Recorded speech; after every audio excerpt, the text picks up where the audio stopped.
Bismillah, Bismillahirrahmanirrahim. Assalamualaikum warahmatullahi wabarakatuh.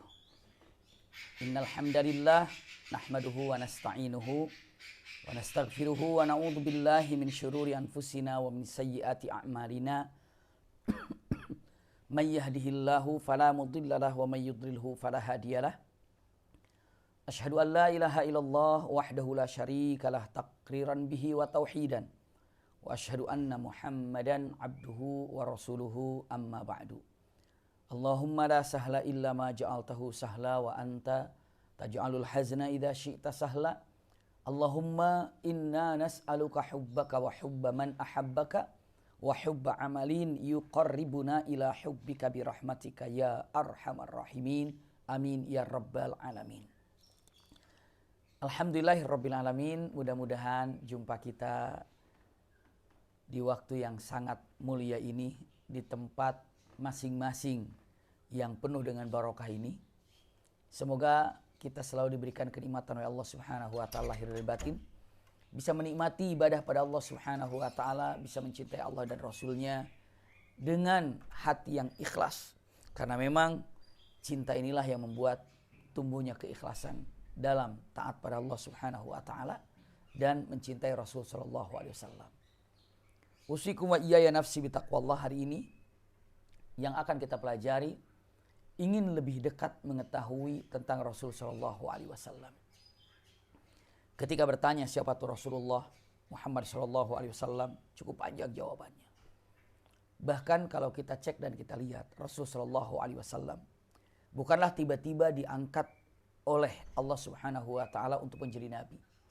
Tapi dipersiapkan sejak awal, disiapkan dari awal ketika Allah ingin menjadikan Rasulullah sebagai nabi, itu persiapannya dari awal. Seperti apa Rasulullah disiapkan sejak dilahirkan, harus disusukan kepada Halimatus Sa'diyah. Lalu kepada pangkuan ibunya setelah 2 tahun, hanya 2 tahun di pangkuan ibunya. Lalu selanjutnya ke kakeknya Abdul Muttalib, lalu ke pamannya Abu Thalib. Dan subhanallah, kalau kita lihat perjalanan Rasul Shallallahu Alaihi Wasallam ini, ada setiap di mana beliau tinggal, di situ mendapatkan pelajaran yang sangat luar biasa. Karena memang Allah yang telah menjadikan Rasulullah dari lahir dalam keadaan yatim, ya, setelah itu disusukan langsung ke Halimatus Sa'diyah. Saya pernah sampaikan kalau ini adalah membawa rahasia-rahasia yang sangat luar biasa untuk perjuangan Rasul Shallallahu Alaihi Wasallam. Itulah yang terjadi. Ya. Usikum wa iyaya nafsi bitaqwallah. Kita ingin mengenal lebih dekat dengan Rasul sallallahu alaihi wasallam. Ternyata ada beberapa sifat, ada beberapa keagungan yang dimiliki Rasul sallallahu alaihi wasallam yang sebaiknya kita ikuti jejaknya, dan ini sebagai inspirasi buat kita. Kenapa Rasulullah sukses? Kenapa Rasulullah berhasil? Ternyata memiliki sifat-sifat yang insya Allah akan dibahas di kajian Rumil ini di pagi ini. Siapapun kita, dimanapun kita, ya, sebagai apapun kita, mau kita ini sebagai karyawan atau sebagai pimpinan, mau kita ini sebagai pedagang ataupun sebagai petani, kita menjadi seorang suami kah atau menjadi seorang istri kah, seorang ayah kah, seorang anak kah, seorang ibu kah, seorang mertua kah, seorang mantu kah, apa saja, coba miliki sifat-sifat yang dimiliki oleh sifat Rasul Shallallahu Alaihi Wasallam ini. Iya. Yang pertama, Rasul Shallallahu Alaihi Wasallam ini adalah modal utamanya. Bahkan sebelum beliau diangkat menjadi nabi, punya modal utama yang paling luar biasa. Yang ini sangat sulit dimiliki, yakni ada sidq wal amanah. As-sidq wal amanah. Sidq wal amanah itu arti jujur dan dapat dipercaya. Masya Allah. Cobalah, ketika kita memiliki sifat jujur dan dapat dipercaya, dimanapun Anda hidup, selalu Anda akan mendapatkan jempol dimanapun hidup. Sebagai apapun Anda, kalau Anda memiliki sifat as-sidq wal amanah, tenang. Anda menjadi seorang suami, jadilah suami yang jujur dan dapat dipercaya. Iya. Anda menjadi seorang istri, jadilah istri yang jujur dan dapat dipercaya. Iya. Anda menjadi seorang karyawan, jadilah karyawan yang as-sidq wal amanah. Anda menjadi seorang pemimpin, jadilah as-sidq wal amanah. Anda mau jadi apa saja, tetap harus memiliki jujur dan dapat dipercaya. Karena apa? Karena ini adalah modal daripada kesuksesan siapapun diri Anda. As-sidqu wal amanah. Bahkan punten, ya. Para ulama mengatakan daripada dasar ataupun apa dasar itu namanya pondasi ya. Min asasin nubuwatu as-sidqu wal amanah, min asasin nubuwatu as-sidqu wal amanah. Dari pondasi jujur dan amanah, dari pondasi nabi, dari pondasi kenabian itu adalah jujur dan amanah. Masya Allah. Itu dia. Jujur. Kalau orang sudah jujur berarti dapat dipercaya. Jujur ini 3 dikategorikan jujur. 1, apa yang ada dalam hati benar sesuai dengan apa yang dalam lisan. Nomor 2, jadi hatinya A, lisannya A. Lalu perilakunya A. Lisan, hati, lisan, perbuatan harus sama. Itulah orang jujur. Orang jujur itu begitu.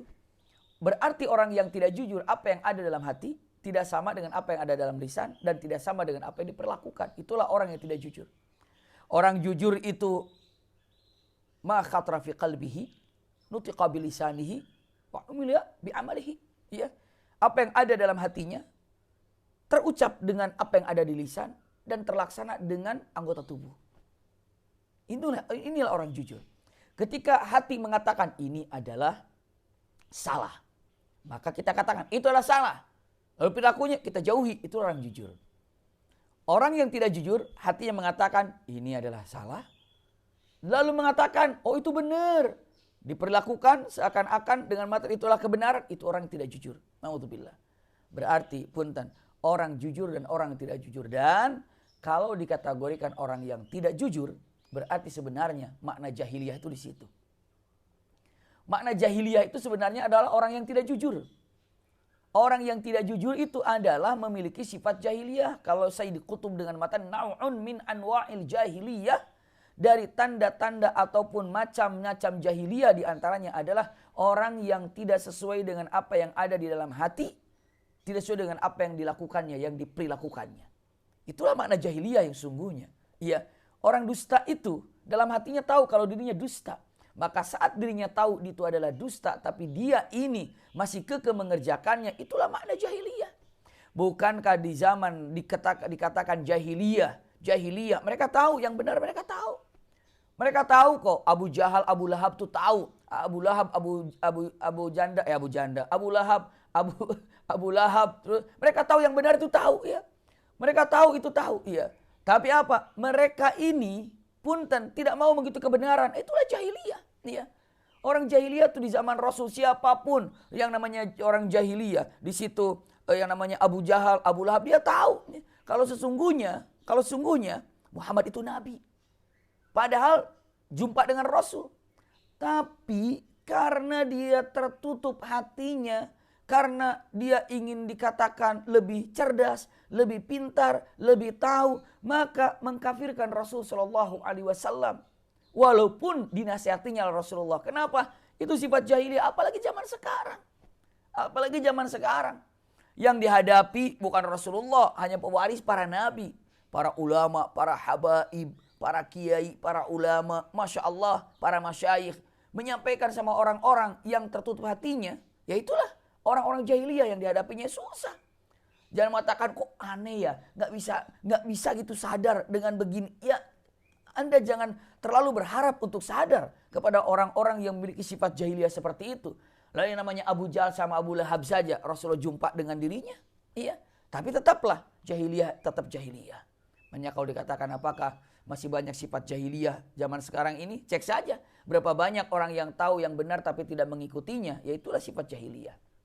Nah, sifat jahiliyah itu artinya adalah ketidakjujuran. Makanya Rasulullah SAW memiliki sifat as-sidqu wal amanah. Itu artinya adalah menolak dari semua kejahiliyahan yang ada. Karena apa? Karena Anda saat jujur dapat dipercaya. Karena kejujuran itu adalah sebenarnya pertama kali untuk menghilangkan sifat jahiliyah. Baik yang ada di diri kita, di dalam diri masyarakat kita. Makanya tolonglah mereka jujur. Jujur. Saat mau memilih pemimpin, jujurlah. Mana yang sesungguhnya yang pantas untuk dijadikan seorang pemimpin, jujurlah untuk memilihnya. Iya. Kalau tidak jujur, ini adalah benar, tapi tidak diikutinya. Punten, berarti jahiliyah. Ini adalah benar dan baik, maka pelajarilah mana yang pantas untuk menjadi seorang pemimpin memimpin kita, apalagi sekarang sebentar lagi ada pemimpinan daerah, ya. di mana-mana pemilihan pimpinan daerah, maka jujurlah dengan pilihan Anda. Jujurlah karena bertanggung jawab terhadap apa yang kita pilih. Hal yastawil ladzina ya'lamuna wal ladzina la ya'lamun. Al-Qur'an. Apakah sama orang mengetahui dan orang yang tidak mengetahui? Anda telah mengetahui mana hak dan batil. Anda telah mengetahui dengan ilmu, yang pikiran, dengan pengalaman, maka tolong jujurlah dengan pilihan Anda. Mengatakan kata-kata demikian as-sidqu wal amanah. Mau jadi apa saja. As-sidqu wal amanah itu modal. Itu modal. Subhanallah, ya. Maka pun dan orang yang tidak jujur itu identiknya dengan sifat jahiliyah. Abu Lahab, Abu Jahal, ya.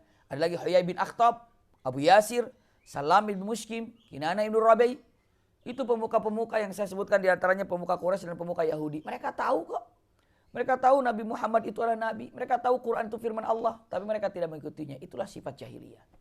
Berapa banyak diantara kita tahu itu adalah hak tapi tidak mengikutinya. Berarti ini adalah punten yang disebut dengan ketidakjujuran.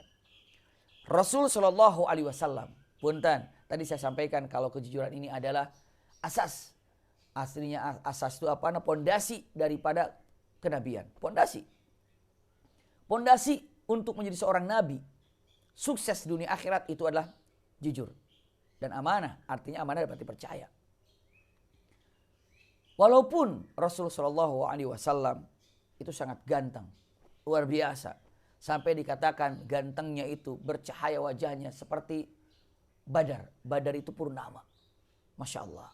Sehingga ada kata-kata Tala'al badru alaina min thaniyatil wajah. Tala'al badru alaina. Kenapa? Karena wajah Rasulullah SAW indah untuk dipandang. Bercahaya, redup dan indah. Cahayanya itu menenangkan. Cahayanya itu menyenangkan setiap orang melihatnya. Kenapa? Dikatakan Al-Badr, bulan purnama. Tala'al badru alaina min thaniyatil wajah. Masya Allah dan selanjutnya. Namun saya sampaikan. Kalimatnya sangat indah. Wajah Rasulullah SAW. Maka dikatakan apa tadi? Al-Badr.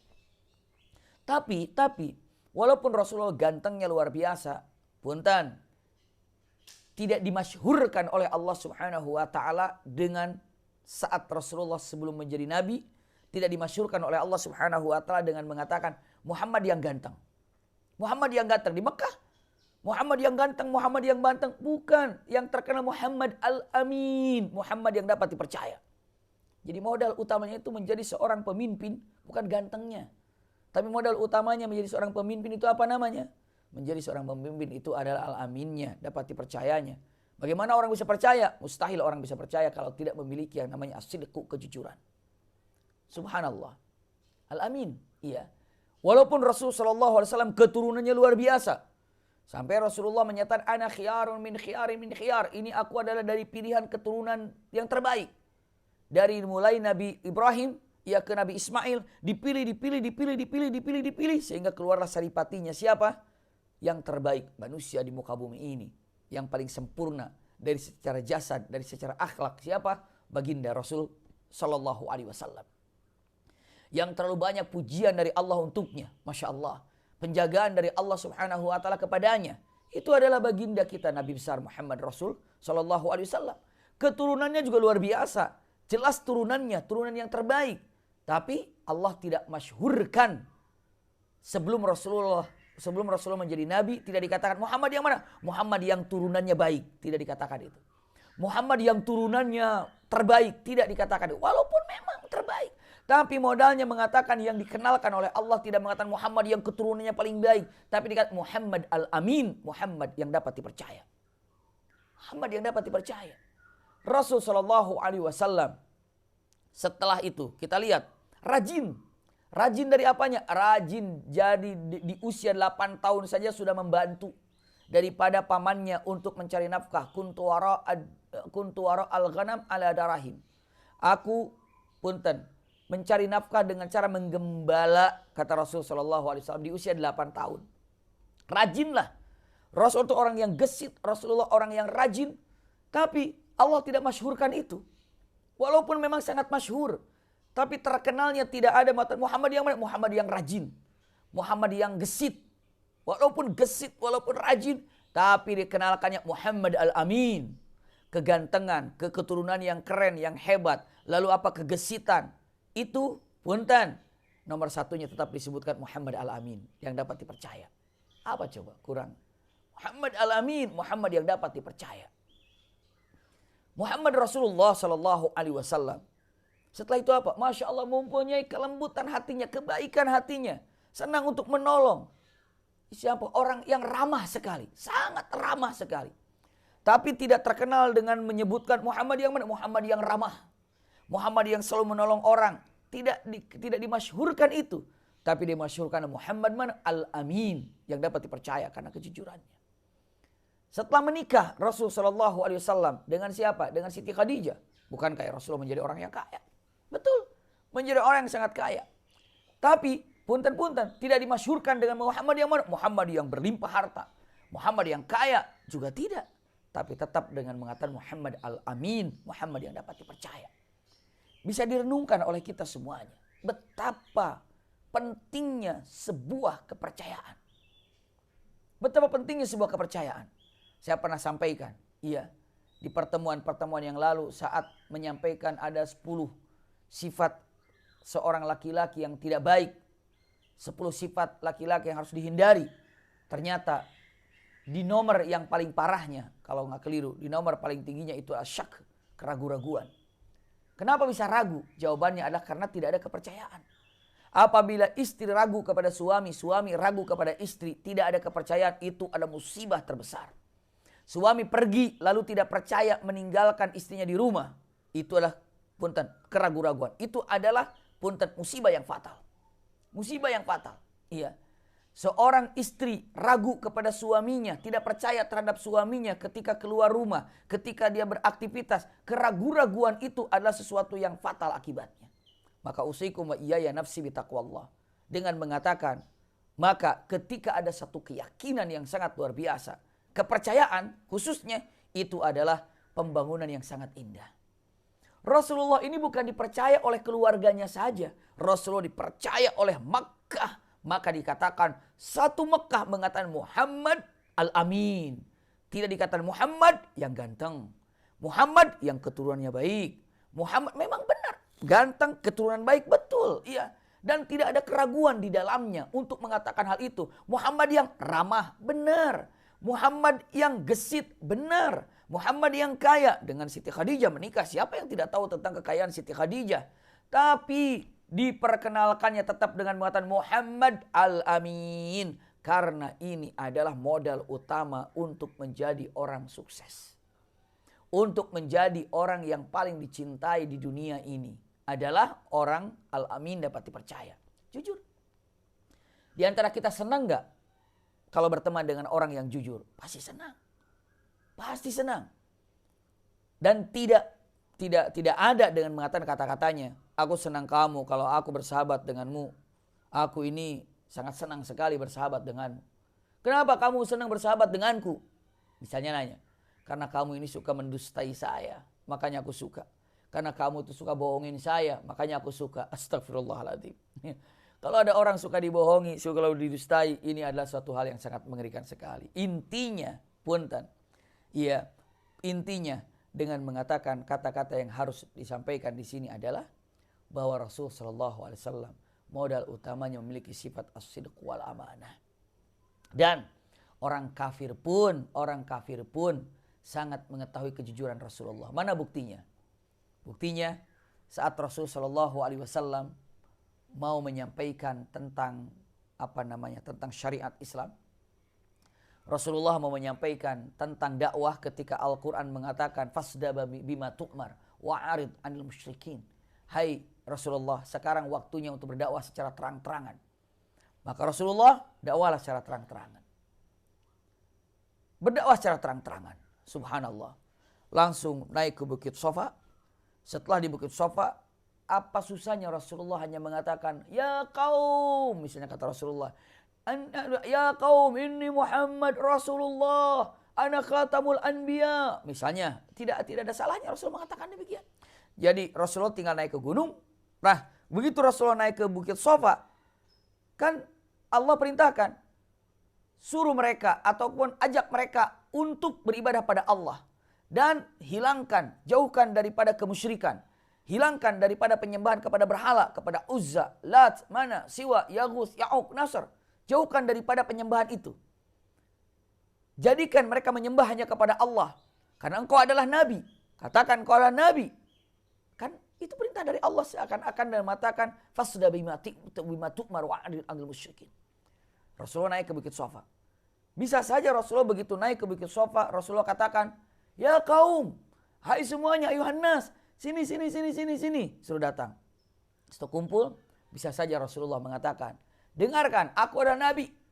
Dengarkan oleh kalian, aku Nabi. Dengarkan oleh kalian, tidak boleh menyembah kepada berhala. Bisa saja Rasulullah katakan itu kan. Langsung begitu bisa.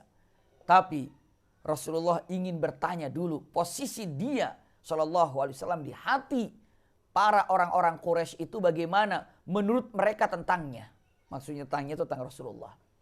Maka Rasulullah mengatakan, ayuhan nas. Hai sekalian manusia. Semua Rasul menyampaikan dakwanya. Lihat nih. Lihat mereka mengetahui kejujuran Rasulullah.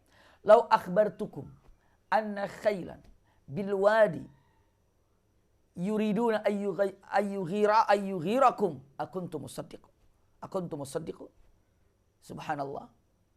Atau kalimat yang mengatakan lau akhbartukum anna khailan bilwadi yuriduna ayyahjumukum akuntum musaddiqin. Kalimat yang sangat indah Rasulullah katakan, ayuhan nas. Sebelum Rasul berdakwah, seandainya, kata-kata seandainya ini, kasih garis bawah gede gitu. Seandainya aku katakan pada kalian, di belakang bukit ini ada pasukan yang akan menyerang kalian. Ada pasukan yang akan menghancurkan kalian. Ada pasukan yang akan mengobrak-ngabrik kalian. Akuntum musaddiqin. Apakah kalian akan percaya dengan apa yang aku ucapkan? Masya Allah. Ini kata Rasulullah. Hai kalian, dengarkan ya. Jika aku ini Muhammad bilang sama kalian di belakang bukit ini, maksudnya di situ ada bukit yang namanya ada Jabal Ka'bah, ada Jabal Umar di situ, ada juga yang namanya bukit yang ada di kota Mekah gitu ya. Dengan mengatakan Jabal Abu Ghubais di sana. Kalau seandainya aku bilang di belakang Jabal Abu Ghubais ini ada pasukan yang akan menyerang kalian, apakah kalian percaya kepada aku? Jawaban mereka orang-orang Mekah serempak dengan mengatakan, kami percaya apa yang kau ucapkan. Ma jarrabna alaikal kadiba. Ma jarrabna alaikal kadiba. Kami percaya Muhammad dengan apa yang kau ucapkan. Kenapa? Karena kami tidak pernah mendengar engkau bohong dan tidak ada di antara kami yang merasa pernah dibohongi olehmu. Karena engkau ini jujur, selalu tidak pernah dusta, itu modal utama jadi seorang nabi, Masya Allah. Dengan mata majarrabna alikal kadhib. Karena kami belum pernah mendengar kau berdusta ya Rasulullah. Maka orang-orang kafir pun menyatakan kalau Muhammad ini adalah orang yang jujur.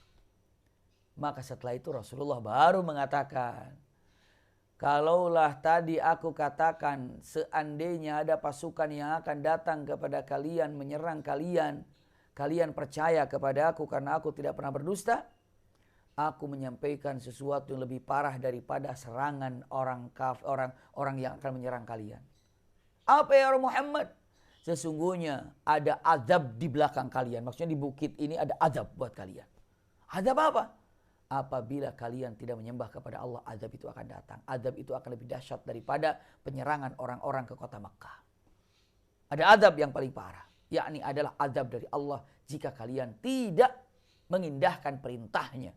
Perintah apa ya Muhammad? Sembah Allah yang esa, tinggalkan semua kemusyrikan ini. Dan aku adalah utusan Allah. Itu Rasulullah mengatakan itu. Taktib cara Rasulullah untuk berbicara itu sangat dahsyat sekali. Cerdasnya, pintarnya luar biasa. Cara untuk menyatakan satu kalimat yang disampaikan kepada risalah disampaikan kepada umat. Itu Rasulullah memiliki tata cara, kalau bahasa kitanya malapah gedang. Malapah gedang itu apa ya? Bertangga gitu. Apa yang akan disampaikan itu udah langsung jebret gitu. Tapi begini tangganya, demikian akhirnya sampailah kena. Tapi kalaupun sudah benar, tiba-tiba ada seorang yang sangat garang sekali. Musuh utama Rasulullah di Mekah. Itu namanya Abu Lahab. Dengan teriak mengatakan, tabban laka ya Muhammad alihadza jama'atana. Hai Muhammad, celaka kamu Muhammad. Apakah kamu mengumpulkan kami di tempat ini hanya untuk mendengarkan ini? Apakah kami dikumpulkan di tempat ini hanya untuk mendengarkan ocehan gini? Kau hanya ingin mengatakan bahwa di belakang ada azab yang Allah siapkan apabila kami tidak meninggalkan berhala ini? Di belakang akan ada azab apabila kami tidak menyembah Allah yang Esa. Di belakang ada azab apabila kami tidak beriman kau sebagai nabi. Celaka kamu Muhammad. Tabban laka ya Muhammad sa'iril yaum. Artinya adalah celaka kamu Muhammad sepanjang hari ini. Kenapa? Karena kamu telah mengatakan kata-kata yang dusta begini. Dusta apa? Semua orang sudah tahu Rasulullah itu tidak pernah berdoa. Termasuk Abu Lahab dengan mengatakan demikian. Maka ketika orang itu mempermalukan Nabi Muhammad SAW. Tabban laka. Bukan hanya mempermalukan. Tapi menghina Rasulullah SAW. Tabban laka. Bukan hanya menghina Rasulullah SAW. Tapi mengejek. Bahkan pun menyumpai Rasulullah SAW. Tabban laka ya Muhammad. Alihada jama'atana. Hanya untuk ini kami dikumpulkan. Alihada jama'atana. Hanya untuk ini dikumpulkan. Maka Rasulullah SAW terdiam. Kenapa Rasulullah ini terdiam? Karena punten, Allah menjawabnya dan Allah tidak suka ketika melihat Rasulnya terpedaya. Maka langsung dijawab oleh Allah Subhanahu wa taala dari kata-kata ini dengan ucapannya. Apa kata Allah? Tabbat yada Abi Lahab wa tabb. Celakalah kamu Abu Lahab. Kenapa kamu celaka? 1, karena kamu telah menghina Rasul. 2, karena kamu telah menghalangi dakwah Rasul. Subhanallah. Itu kalimatnya. Tabbat yada Abi Lahab wa tabb. Dan ayat itu dibaca sampai hari kiamat. Tabbat yada Abi Lahab wa tabb. Celaka kamu karena kamu telah meremehkan, telah menghina Rasulullah. Celaka kamu karena kamu telah menghalangi dakwah Rasul sallallahu alaihi wasallam. Punten. Apakah teman-teman masih menjumpai surat Al-Lahab ini dalam Al-Qur'an? Masih ada. Nggak mungkin hilang sampai hari kiamat. Dan itu dibaca setiap hari di dunia ini. Walaupun berbeda tempatnya. Di masjid-masjid. Tabbat yada Abi Lahab wa tabb. Celakalah bagi kedua tangan Abu Lahab ini. Kenapa celaka? Itu celakanya. Kenapa? Karena menghina Rasul sallallahu alaihi wasallam, memojokkan Rasul sallallahu alaihi wasallam. Itu dia. Karena apa? Menghalangi dakwah Rasul sallallahu alaihi wasallam. Tabbat yada Abi Lahab wa tabb. Kalimatnya demikian. Maka usikum wa iyaya nafsi bitaqwallah. Sekarang Abu Lahab tidak ada. Nggak ada Abu Lahab. Mana Abu Lahab? Tidak ada. Tapi apakah ada yang memiliki sifat Abu Lahab? Apakah masih banyak memiliki sifat Abu Lahab? Maka tabbat yada Abi Lahab wa tabb. Artinya adalah punten dengan mengatakan celakalah bagi Abu Lahab. Maksudnya apa? Abu Lahab itu namanya kan Amr bin Hisham. Iya. Namanya adalah Amr bin Hisham. Tidak mengatakan tabbat yada Amr bin Hisham. Tidak. Abu Lahab. Makanya itu ada kunyah. Kunyah itu adalah lakobnya, bunten. Saya katakan itu adalah lakobnya, aliasnya. Namanya Abu Lahab. Yakni adalah Abu Lahab itu adalah bapaknya yang akan dibakar di dalam api neraka. Lahab. Lahab itu api yang blak gitu. Lahab, ya. Api yang api yang bergejolak itu Lahab. Iya. Api yang bergejolak itu Lahab. Abu Lahab maknanya adalah seseorang yang memiliki api yang bergejolak. Maksudnya adalah ahli neraka, gitu ya. Maka tabbat ya Abu Lahab, berarti siapapun yang menghalangi dakwah Rasulullah, Abu Lahab. Siapapun yang punten-punten menyemoohkan, menghina Rasul, Abu Lahab. Iya. Tabbat yada Abi Lahab wa tabb. Masya Allah. Kalimat yang sangat luar biasa Allah bagaimana membela Rasul sallallahu alaihi wasallam. Tabbat yada Abi Lahab wa tabb. Seakan-akan dengan mengatakan kepada kita, hai umat mukminin mukminat, dengarkan. Iya. Orang seperti Abu Lahab ini itu tidak akan pernah sirna di muka bumi ini. Makanya ayatnya pun selalu ada dalam Al-Qur'anul Karim. Siapa Abu Lahab? Secara khusus Amr bin Hisham. Tapi secara umumnya adalah orang yang memiliki sifat Amr bin Hisham. Maka gelarnya adalah Abu Lahab. Siapa mereka? Penghina Rasulullah. Siapa mereka? Bukan hanya penghina Rasulullah SAW saja. Tapi apa? Menghentikan yang tidak suka dengan dakwahnya Rasulullah SAW. Iya. Sekarang Rasulullah tidak ada. Tapi pewarisnya. Masya Allah. Berarti siapapun yang menghalangi dakwah para pewaris Nabi Muhammad SAW. Itu juga adalah Abu Lahab. Maka sekarang Abu Lahab itu mungkin banyak. Di Indonesia ada Abu Lahab juga. Iya. Di Indonesia banyak Abu Lahab yang mana pantas untuk didapatkan oleh namanya lahabun nar. Na'udzubillah. Lalu dengan mengatakan usikum wa iyaya nafsi bitaqwallah. Terlepas siapapun orangnya. Terlepas di negara manapun orangnya.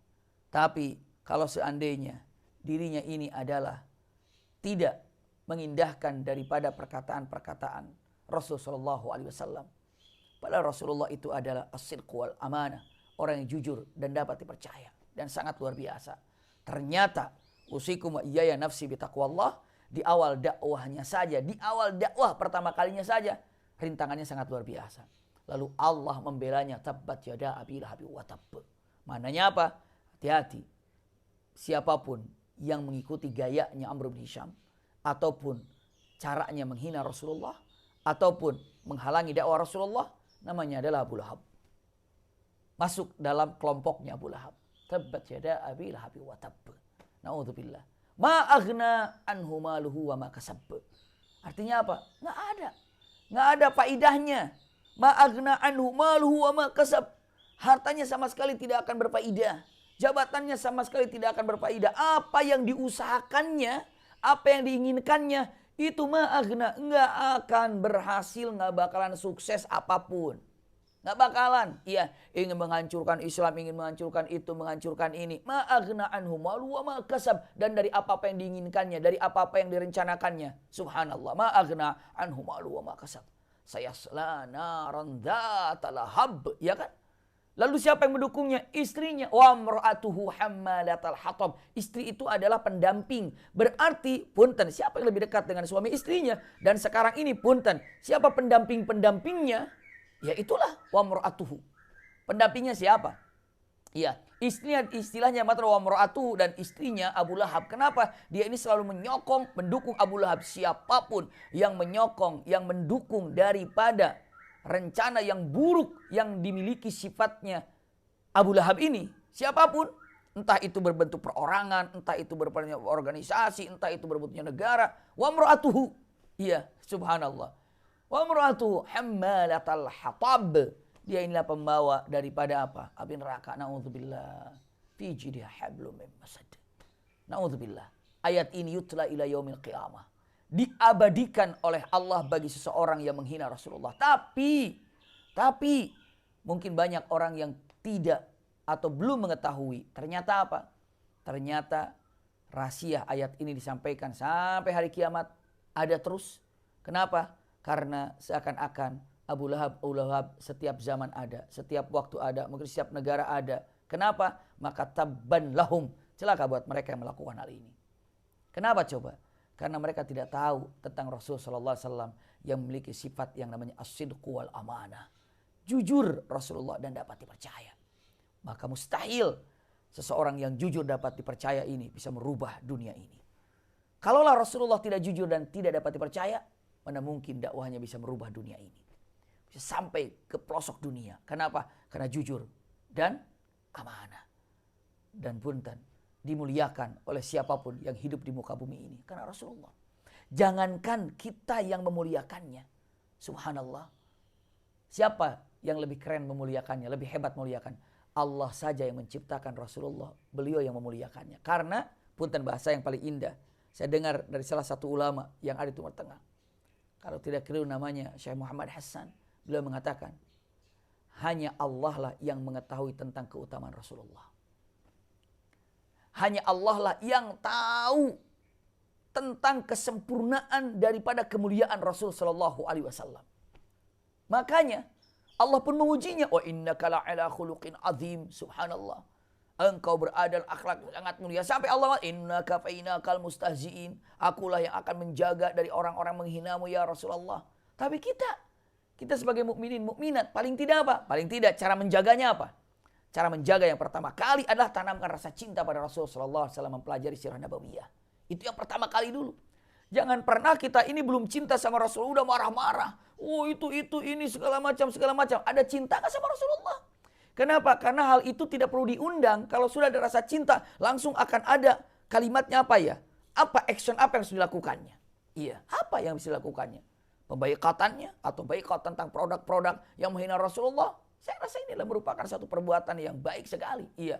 Dan dulu pun Rasulullah pernah dibaikat oleh orang-orang kafir Quraisy. Iya, pembaikatan selama beberapa tahun tentang kejadian ini. Kenapa? Karena itu sangat menyakitkan pembaikatan itu untuk memberikan pelajaran jerak kepada orang-orang yang demikian. Oh, dibaikat. Kita mah baru dibaikat. Belum lagi Lahab nanti. Tabat ada Allah yang menyatakan demikian. Mudah-mudahan sadar. Mudah-mudahan memahami. Kenapa? Rasa cinta yang ada. Tapi cara pembelaan pertama adalah tanamkan rasa cinta kita kepada Rasulullah SAW. Sudah saatnya orang tua saat ini untuk menyampaikan kepada anak-anak tentang keutamaan Rasul. Belajar sirah. Tatapkan kepada anak, mantapkan kepada anak tentang namanya sirah nabawiyah. Rasulullah seperti apa? Muhammad bagaimana? Rasulullah SAW.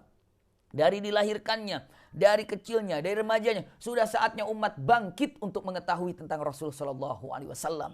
Mari semuanya untuk belajar tentang sirah nabawiyah. Karena apa? Pertahanan pertama di dalam diri kita adalah mencintai Rasul sallallahu alaihi wasallam, menumbuhkan rasa cinta dalam diri kita pada Rasul sallallahu alaihi wasallam. Ini adalah satu hal yang sangat luar biasa. Ini dapat saya sampaikan, mudah-mudahan ada manfaatnya.